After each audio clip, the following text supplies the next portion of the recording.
सम्मान। मनुष्य के जीवन में सम्मान का बहुत अधिक महत्व है। वो उसे अपने हृदय, अपने मन से जोड़कर रखता है। कदाचित इसीलिए हम शत्रु के सम्मान पर चोट पहुंचाते हैं ताकि उसे पीड़ा पहुंचाई जा सके। परंतु ऐसा करने से सावधान रहे मित्र। शरीर पर लगी चोट मनुष्य भुला सकता है, परंतु उसके सम्मान को लगी चोट उसे जीवन भर पीड़ा देती है। और स्त्री के मान सम्मान पर लगी चोट उसे उस सीमा तक ले जाती है जहां उसे केवल प्रतिशोध दिखाई देता है। यदि अपने शत्रुओं को जीतना है तो प्रेम से जीती, अपने कर्मों से जीती। उन्हें अनुभव करवाइए कि उनसे भूल हुई है। किसी के सम्मान को ऐसी चोट ना पहुंचाइए कि वो आपका नाश करने पर उतर आए। स्मरण रखिए, किसी का अपमान करके आपके हृदय को कदाचित थोड़ा संतोष आ जाए, परंतु उस अपमान से आप कई हृदयों को आघात पहुंचाते हैं और अपने लिए एक शत्रु और बढ़ा लेते हैं। हम सब शीघ्र ही सफलता चाहते हैं, ढेर सारी संपत्ति और सुख चाहते हैं, और ऐसे में कई बार हम छोटे मार्गों का चयन कर लेते हैं। वो मार्ग जिनमें परिश्रम नहीं होता, जिनमें होता है तो केवल छल, कुटिलता और भाग्य का सहारा। जैसे कि जुआ। कोई जुए के खेल में धन लगाता है, कोई दांव लगाता है और ये भूल जाता है कि जुआ ऐसा दलदल है कि जिसमें एक बार गिरे तो सर्वनाश से पहले निकलना असंभव है। यदि आप जीते तो और जीतने की भूख बढ़ जाएगी, और यदि आप कुछ हार बैठे तो उसे पुनः पाने के लिए आप फिर से खेलेंगे। मनुष्य को ये आभास ही नहीं होता कि अपनी संपत्ति के साथ साथ वो अपनी मानवता, अपने संस्कार, अपना धर्म और अपना उत्तरदायित्व सभी जुए की भेंट चढ़ा देता है। इसलिए कुछ पाना है तो परिश्रम से पाओ। यदि कुछ जुए में जीता तो वो उतना शीघ्र ही खो दोगे, क्योंकि उसे परिश्रम से पाया नहीं गया है, और उसकी रक्षा करने के लिए आपके मन में स्वाभाविक प्रयास भी नहीं होंगे।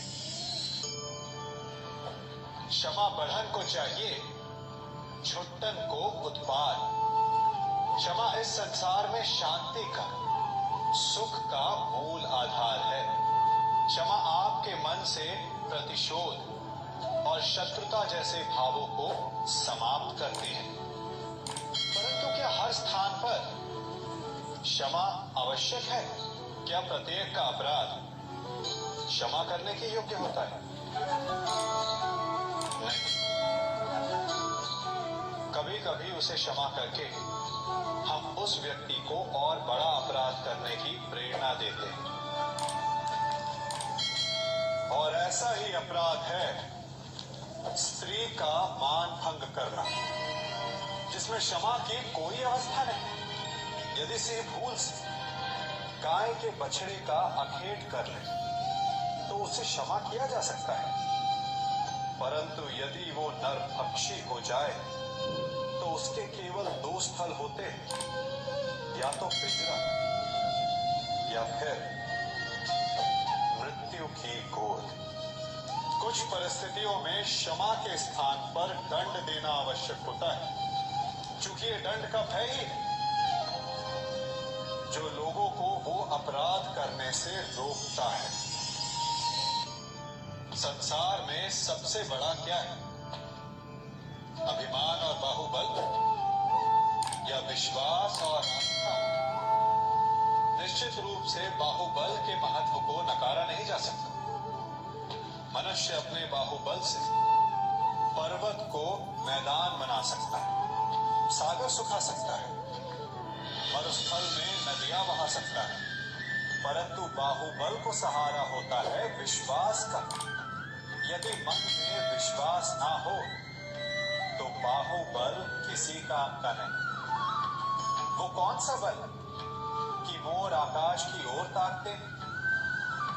वो विश्वास ही तो है जिसके कारण वर्षा होती है और दोनों की प्यास बुझती है। परंतु जब आपके बाहुबल का सामना धर्म के विश्वास से होता है तो बाहुबल हार जाता है और जीतता है विश्वास। विजय होती है आस्था की। यदि आप सत्य के मार्ग पर चल रहे हैं और आप अपने इष्ट में आस्था रखते हैं तो किसी भी पापी का बल आपका कुछ नहीं बिगाड़ सकता। कभी सोचा है हमारा जीवन भी उस रेत की घड़ी की भांति है जो रेत नीचे गिर चुकी है। वो हमारा अतीत जो अब भी ऊपर है, वो हमारा आने वाला भविष्य है और वर्तमान ये संकुचित स्थल है जहां से धीरे धीरे करके रेत गिर रही है। अर्थात हमारे पास जीने के लिए यही एक क्षण है। उसका उपयोग कैसे करना है ये हम पर निर्भर करता है।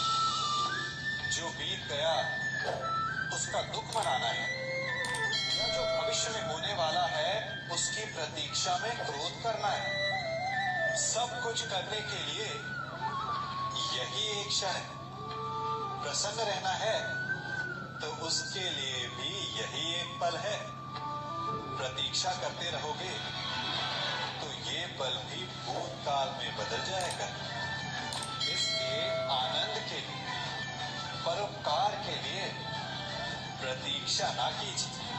आपके पास जो पल उनका भरपूर सदुपयोग कीजिए, क्योंकि इस घड़ी को पलटकर आप फिर से समय अवश्य गिन सकते हैं, परंतु अपना बीता हुआ समय आप वापस नहीं लौटा पाएंगे।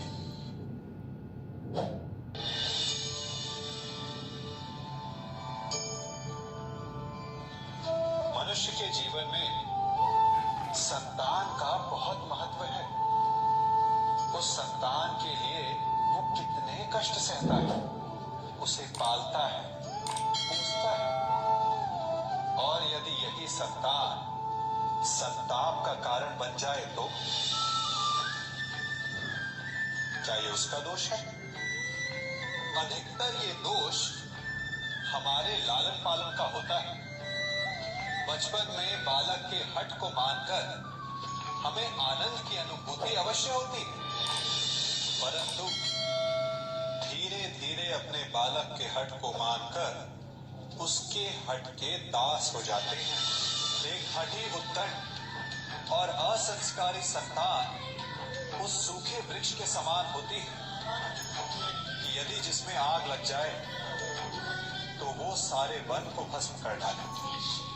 और स्मरण रहे, जब उसमें अग्नि लगती है तो सबसे पहले वो स्वयं के घर को ही भस्म करती है। इसलिए जब आवश्यकता हो तो अपने संतान के हठ का विरोध करें, उसे रोके, क्योंकि यदि समय रहते ऐसा ना किया गया तो भविष्य में इस समस्या के परिणाम गंभीर हो सकते हैं। प्रतिज्ञा, वचन, ये सब मनुष्य ने समाज को सही दिशा में रखने के लिए बनाए हैं। वो मनुष्य ही क्या जिसके जीवन में नियम ना हो, जिनका वो पालन ना करे, परंतु समय के साथ चलने के लिए नियमों को बदलना भी आवश्यक होता है, क्योंकि ये आज का समय ही तो है जो बीत जाने के पश्चात इतिहास बन जाएगा। यदि आवश्यकता पड़ने पर नियम और प्रतिज्ञा भंग ना की जाए, समय की मांग के अनुरूप अपनी प्रतिक्रिया ना बदली जाए, तो इतिहास हमें कभी क्षमा नहीं करेगा। आवश्यकता पड़ने पर आपकी तोड़ी हुई एक प्रतिज्ञा, एक बंधन कभी कभी पूरे मानव इतिहास को बड़े विनाश से बचा सकता है। इसलिए नियम, प्रतिज्ञा, वचन कुछ नहीं, कुछ है तो केवल समय, जिसके अनुरूप चलने वाला ही सफल हो सकता है। कभी किसी पक्षी को घोंसले की नींव बनाते देखा है? अथक परिश्रम करके तिनका तिनका बिटोर कर वो पक्षी अपना घोंसला बनाता है, अपनी संतान के लिए एक सुरक्षित घर बनाता है, और फिर कहीं से तीव्र आंधी आती, भारी वर्षा होती और उसका घोंसला तिनका तिनका करके बिखर जाता है। फिर वो पक्षी क्या करता है? वो रोता नहीं, ना ही विलाप करता है, वो बिना विलंब करे फिर से अपना घोंसला बनाना प्रारंभ कर देता है और सफलता पाता है। फिर हम क्यों छोटी छोटी असफलता से भयभीत होकर परिश्रम करना छोड़ देते? एक बात सदा स्मरण रखिएगा, हर वृक्ष कुल्हाड़ी की एक मार से नीचे नहीं गिरता, हर चट्टान घन के एक प्रहार से नहीं टूटती। सफलता पाने के लिए अनावरत परिश्रम करना ही मात्र एक मार्ग है। स्वीकारण, सत्य का स्वीकारण मनुष्य के लिए बहुत ही महत्वपूर्ण है। जब तक मनुष्य सत्य को स्वीकार नहीं करता, उसे असत्य से लड़ने की शक्ति प्राप्त नहीं होती। जब आप भोजन करते हैं तो क्या होता है? आपका पेट स्वीकारता है कि वो भर चुका है और आप भोजन करना बंद कर देते हैं। जब आपको निद्रा आती है तो क्या होता है? आपका मन स्वीकारता है कि आपका शरीर थक चुका है और उसे विश्राम की आवश्यकता है। उसी प्रकार जब आपको किसी व्यसन को रोकना हो तो आपको स्वीकारना पड़ता है कि बहुत हो चुका है, चाहे वो लालच हो या मदिरापान। उस व्यसन का त्यागना तभी प्रारंभ होता है जब आप ये स्वीकार कर लेते हैं कि आप उस व्यसन के बंधन हैं। संसार का सबसे बड़ा पाप क्या है? असत्य बोलना, हत्या कर देना, चोरी करना या किसी का अपमान करना। संसार का सबसे बड़ा पाप है किसी निर्बल को सताना, और संसार का सबसे बड़ा दंड भी उस निर्बल के मुख से निकली हाय है। आप देख रहे हैं मैं क्या कर रहा हूं? मैं लौ पिघला रहा हूं, और ये लौ पिघलता है इस चमड़ी की बनी धोंती से निकली हवा से। तनिक सोचिए, एक मृत पशु की खाल से बनी धोंती कितने कठोर लोहे को भस्म कर सकती है। ठीक उसी प्रकार आप चाहे जितने भी शक्तिशाली क्यों ना हो, यदि आपने किसी निर्दोष, किसी निर्दोष को सताया तो उसके मन से निकली हाय और उसका श्राप आपके जीवन को भस्म कर सकता है। स्वर्ण, सज्जन पुरुष और परोपकारी मनुष्यों की गति एक समान होती है। यदि स्वर्ण टूट जाए तो उसे गर्म करो, ताप दो, पिघल कर वो फिर से जुड़ जाता है। ठीक उसी प्रकार मतभेद होने के पश्चात भी एक सज्जन पुरुष और महान पुरुष फिर से मित्र बन जाते हैं। परंतु दुर्जन दुष्ट माटी से बने लोग उस पके हुए मटके के समान होते हैं कि जिनमें यदि एक बार दरार आ जाए तो वो स्वयं ही स्वयं का सर्वनाश कर लेते हैं।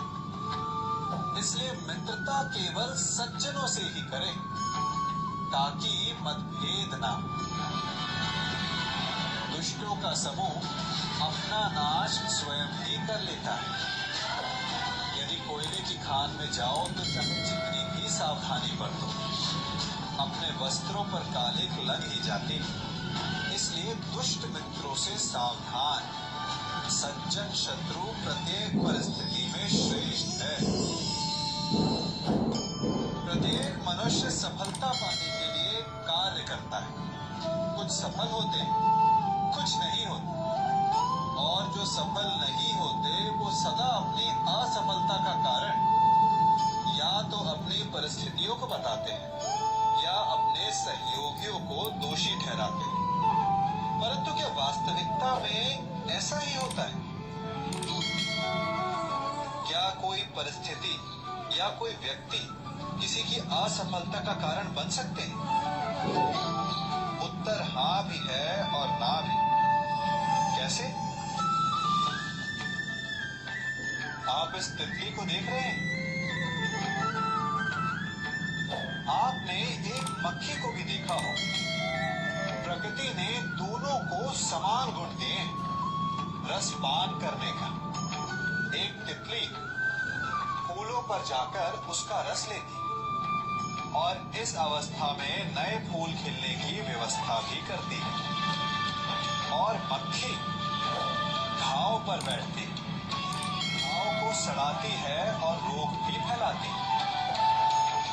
यदि इसमें किसी बात का अंतर है तो केवल सोच का। यदि आप उचित मार्ग चुनेंगे तो आपको सफलता मिलेगी, आप में उत्साह बढ़ेगा, और यदि आप अनुचित मार्ग चुनेंगे तो आपको असफलता मिलेगी, निराशा मिलेगी। अब उचित मार्ग चुनना है या अनुचित मार्ग, ये निर्णय तो आप पर निर्भर करता है। मनुष्य सदा भला बुरा, खरा खोटा, सत्य असत्य की बातें करता है। सत्य को अच्छा मानता है और असत्य को बुरा। परंतु क्या आपने कभी ये सोचा है कि प्रत्येक वस्तु, प्रत्येक भाव का एक महत्व होता है? दोनों ही एक दूसरे के पूरक होते हैं। यदि काला रंग नहीं होगा तो क्या श्वेत रंग की आभा का अनुभव होगा? यदि असत्य नहीं होगा तो क्या सत्य के महत्ता का ज्ञान होगा? यदि बुरा नहीं होगा तो क्या भले पर आपको विश्वास होगा?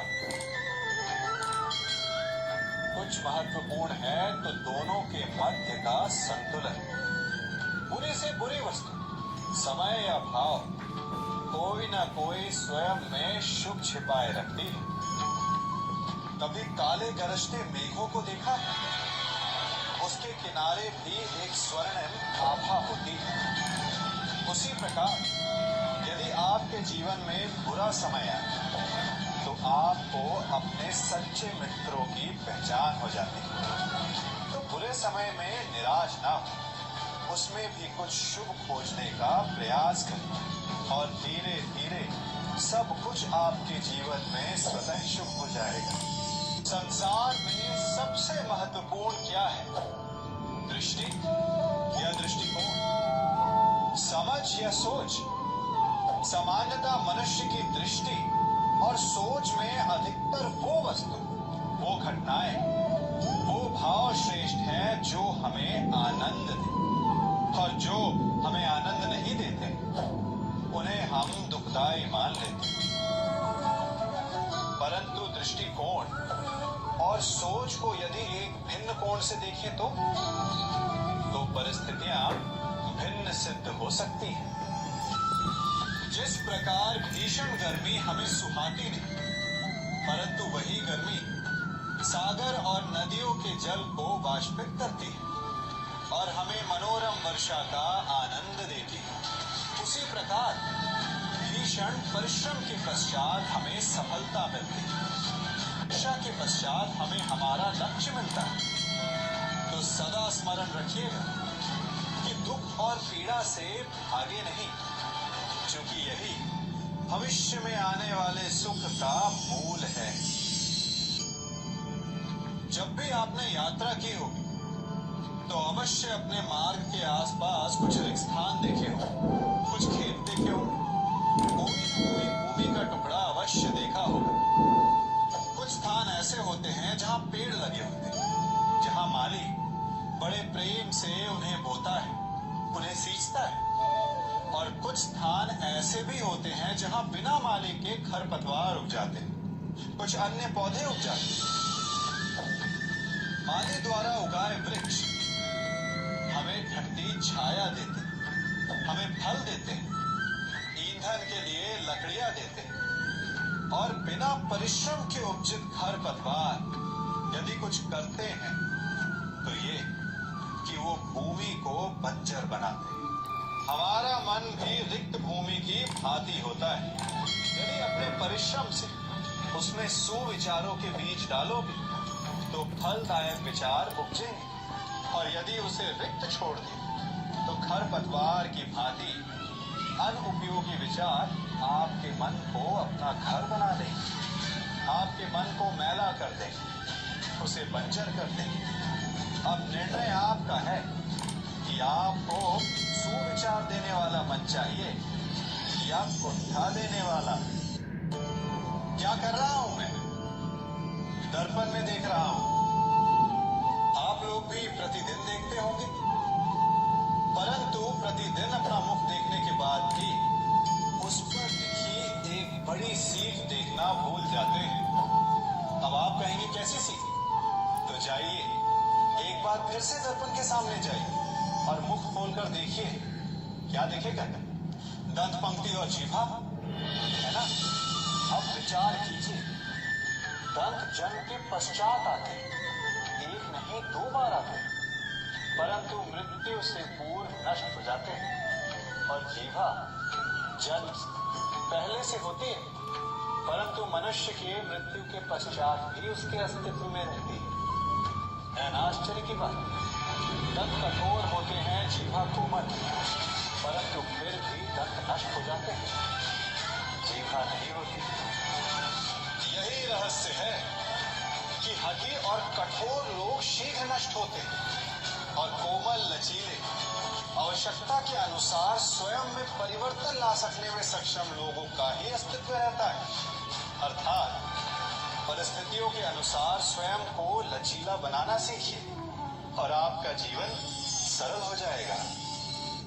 संबंध एक सहारा होता है जीवन का, और संबंधी वो होते हैं जिनसे आवश्यकता पड़ने पर सहायता मांगी जा सके, जिन पर विश्वास किया जा सके कि बुरे समय में वो हमारे काम आएंगे।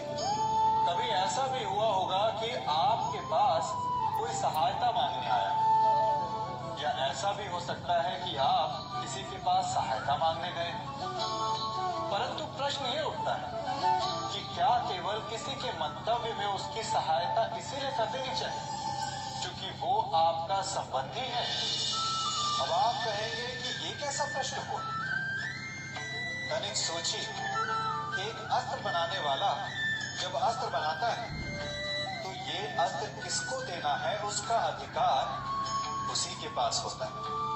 वो चाहे तो ये अस्त्र किसी को भी दे सकता है, वो एक सैनिक को भी दे सकता है या एक डाकू को भी, और यही अस्त्र 2 भिन्न कार्य कर सकते हैं। यदि डाकू के हाथों में आ गए तो उसका भय दिखाकर वो लोगों को लूटेगा, निरअपराधों का रक्त बहाएगा। सहायता करने वाले की भी अवस्था ऐसे ही होती है। इसलिए किसी की सहायता करने से पूर्व ये विचार कर लेना आवश्यक है कि किसे क्या, कब और कितनी सहायता देनी चाहिए कि उसका दुरुपयोग ना हो। यदि आपकी सहायता से कोई अधर्म हो तो उसके उत्तरदायी आप भी होंगे। जीवन में कई बार ऐसे अवसर आते हैं कि आप लोगों से मिलने जाते हैं और उनसे कुछ आकांक्षाएं भी रखते हैं, और कई बार जीवन में ऐसे अवसर भी आते हैं कि लोग आपसे मिलने आते हैं। इसलिए अतिथियों का सम्मान करने से पूर्व सदा कुछ बातों को स्मरण रखना आवश्यक होता है। यदि कोई आपके पास मिलने आता है तो उसके 3 कारण हो सकते हैं। पहला कारण होता है